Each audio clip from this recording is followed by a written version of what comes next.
What's up, nerds? I'm McKinley and long time no talk. I know I posted a video on the 9th with a collab with my best friend, and that was the first video I posted since August, and I'm gonna tell you why.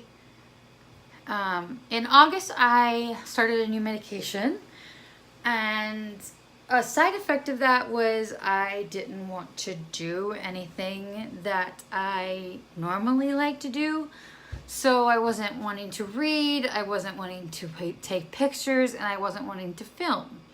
So I kind of just disappeared from my Bookstagram and my YouTube, and now I've kind of leveled out. I started reading right after, like I forced my way in, because reading is like the most important thing to me. I can't not read. So I just didn't want to force myself to film when I didn't feel like it. And that's why I'm doing it here at work, because every time I say I'm going to film at home, once I'm home, all I want to do is cuddle with my dog or sleep. So hopefully I won't be filming too many videos here, because I really don't like this situation. I brought my tapestry to try and hang that up as my background, and it just did not work. I'm hoping if I maybe bring my tripod here, I could film here and make it look prettier. But I don't know, because it's not like I can bring my lighting here. I mean, I could, but people leaving will be like, what the hell is that girl doing? We'll see how it goes. Things are going to be different from here on forward, if that even makes sense. I'm probably not going to do wrap-ups anymore, because I want to do all my reviews on my Instagram. I'm about to start playing catch up there, because I read like a lot of books that I didn't post on there and didn't review. But I am considering doing reading vlogs. I know that's the new thing on YouTube, but I enjoy watching them. I just don't know how interesting mine would be. So I'm going to practice this week, watch the footage, and see if it's worth it. So if I do that, that'll be one way to keep up with what I'm reading. But I am going to do like monthly favorites of the books I read, because I tend to read at least 20 books every month. So wrap-ups are just like exhausting, especially trying to film one every week. So I'm thinking I'll do favorites, and then you can see what else I'm reading on Goodreads or Instagram and get my thoughts definitely 100% on Instagram. That's where all my reviews are going to be focusing, but I will be doing my monthly favorites on here. And I'm going to stop trying to pressure myself to do 3 videos a week, because it's just not possible. So I'm going to try and promise I will do 1 video every week at least. So yeah. But what you came here for was my YallFest haul. So I have them separated kind of into different sections, so I can tell you the stories that go along with getting them. But I do have 13 arcs here. It was a very successful YallFest, because I learned from last year. Last year when I went, I was a noob. I didn't know anyone that had gone before, and I didn't know that arcs were at YallFest. Like, I had no idea. And I just happened to get really lucky and got the 2 arcs, like my 2 most anticipated releases. Last year I got them, and this year I did too, but those are later in the haul. So I'm just going to jump right into it. First, I'm going to show you the one I'm currently reading, and that's Truly Devious by Maureen Johnson. I'm about 50 pages in, 60 pages in. This is actually not mine, but I'm including it because my friend let me borrow it first, because I read faster than her. Got this from Epic Reads. She went and got in line for it after she had heard about it in the morning, because Epic Reads did 2 different drops. I was at the first one. She went to both, and she got this and let me borrow it. And this is about like, it's very, the main character is definitely inspired by Sherlock Holmes, and it's kind of mentioned in the book that it is too, but it's about a private school that has like an unsolved kidnapping case that happened in the 30s, and you kind of flash back to the 30s and then the present day. I'm enjoying it so far. That's all I have to say about that. Let me put it back in my book boat. The next 2 books were books that I got on blind dates, like a blind date with a book. If you've never done that, they typically ask you a few questions, and then they'll pair you with a book. So the first one was with, it's Macmillan, but I can't remember which booth it was. Maybe Fierce? No. Maybe. I don't remember which booth it was, but the book I got was from Macmillan. But I was like, queer contemporary, and they gave me, they didn't have any queer anything, I don't think. And so I was like, okay, fluffy. And so she gave me Foolish Hearts by Emma Mills. I don't really know much about Emma Mills. I have one of her books because she has the most gorgeous naked covers. So I bought one because it was my aesthetic. And so this one I assume is just another cute, fluffy contemporary. And I think Emma Mills has a booktube. It was Fierce Reads. It was Fierce Reads. I think she does Adulting 101 on, for the Green Brothers, one of their channels. The other blind date with the book I went to was for Harlequin Teen, and she asked more questions. She was like, what Hogwarts house are you in? What's your favorite genre? What's your favorite type to read? And again, I said queer contemporary, and she right away said, I know what book you're getting, and she gave me a queer fantasy. So we'll see. But this guy, the author of this book, was at YallFest, and he at the YA Smackdown did a poem, and he is so adorable. I just want to put him in my pocket. So cute. And I again don't know what this is about, but it's a queer fantasy. So there you go. Next up, I have the book that I got from Epic Reads. I kind of got really lucky that I got a book from Epic Reads because I was waiting in line for another book, and my two friends were in line for Epic Reads, and I went over there, and my friend like actually gave me her card to get it, because with Epic Reads you have to have the card and then you pick which book you want. So I think they had 4 choices, and she gave me her card, and then because they were like refusing to give us a third card, but then we ended up getting a third card, so all 3 of us got books, and I chose The Poet X by Elizabeth. I don't want to butcher her name for 2 reasons. 1, I love this cover so much, and 2, I had read the description of this before I went, and it sounded good. It's another poetry club, slam poetry, religion, questioning, and yeah, diverse. I want to expand my diverse reading more because I always say, oh, I read really diversely, but I read a lot of queer books, and I really want to read more women of color in particular. So yeah, I'm excited to read this. It looks like it's completely told in verse.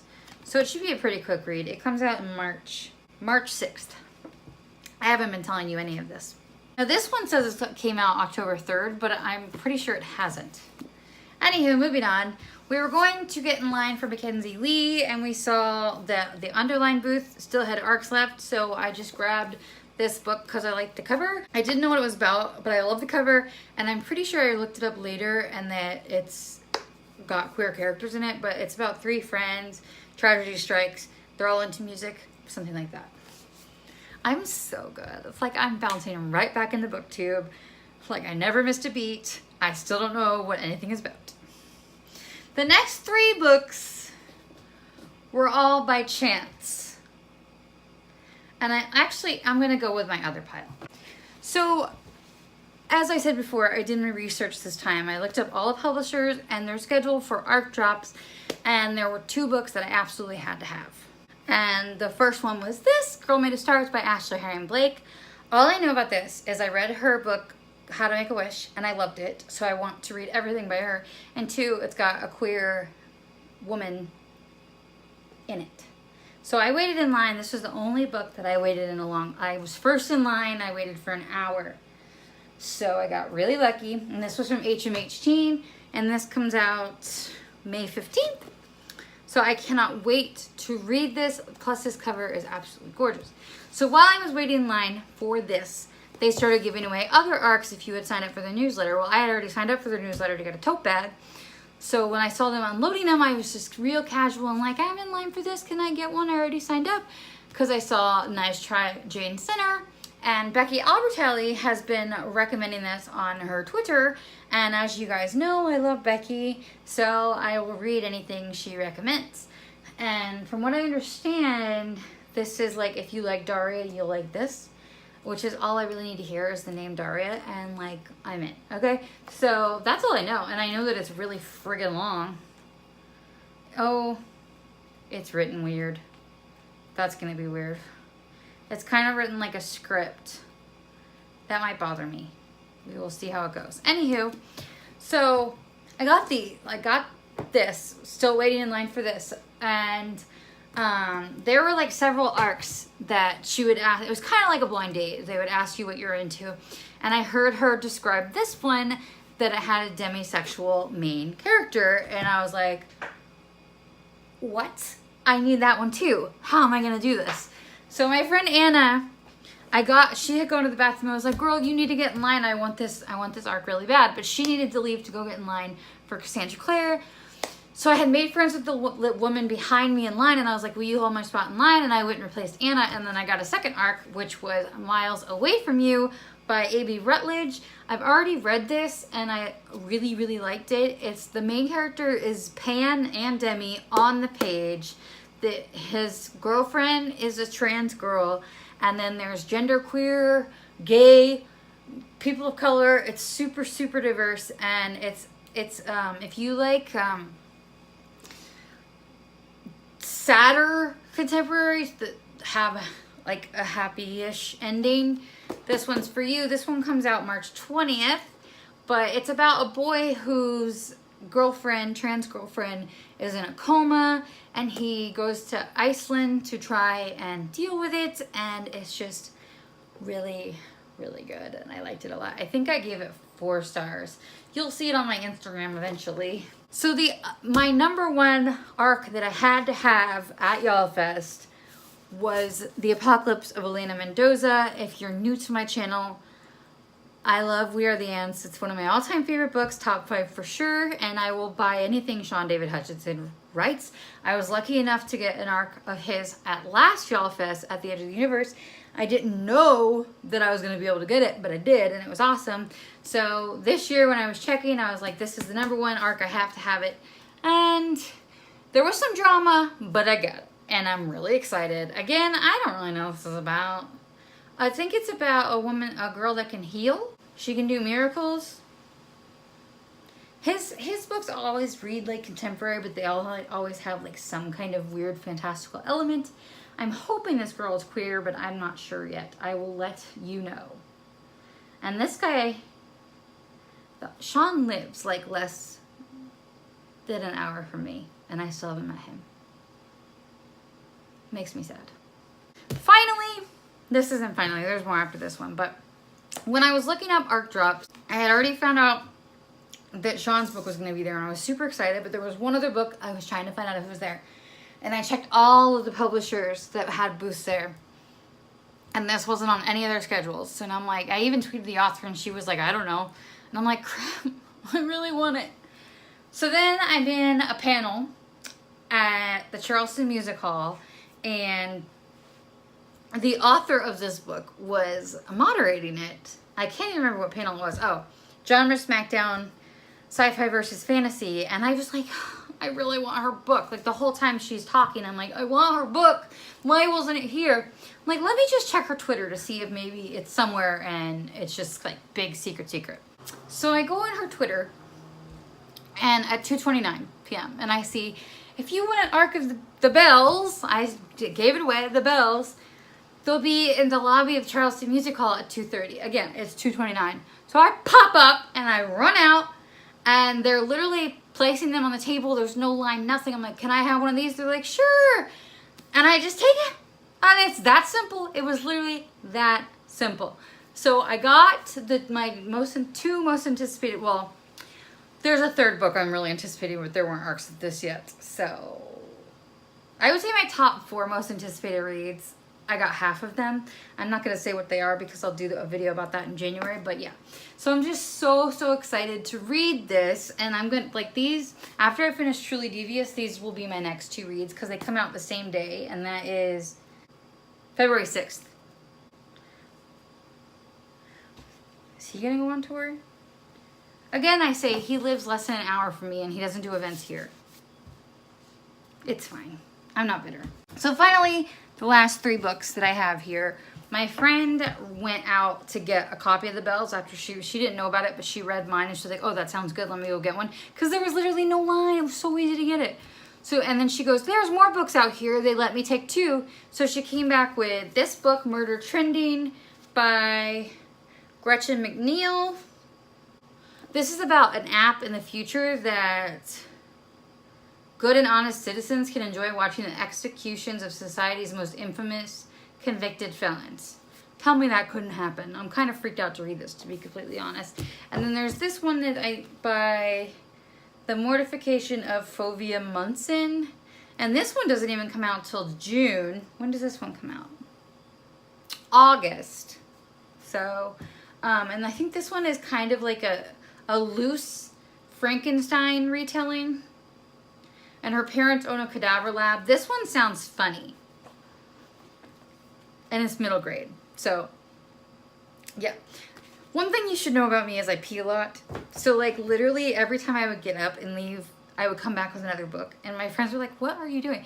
So, the last time I went out to pee, I came back with this book because they were giving this one away. And there was literally no line. These were, like, arcs that weren't being announced. Because I even went to Macmillan because these were all, Macmillan? Hyperion? The Bells is Disney, so I don't know. Oh, they're all Disney Hyperion. Okay, so they didn't have a booth there. So they were just like, I guess, straight up chilling in Charleston Music Hall, giving out arcs with no line. And anywho, I had actually heard about this one because, again, Becky blurbed it. And, yeah, it's another artistic one. I don't really know anything else about it, but I like the cover. It kind of reminds me of the cover of that book with the deaf girl.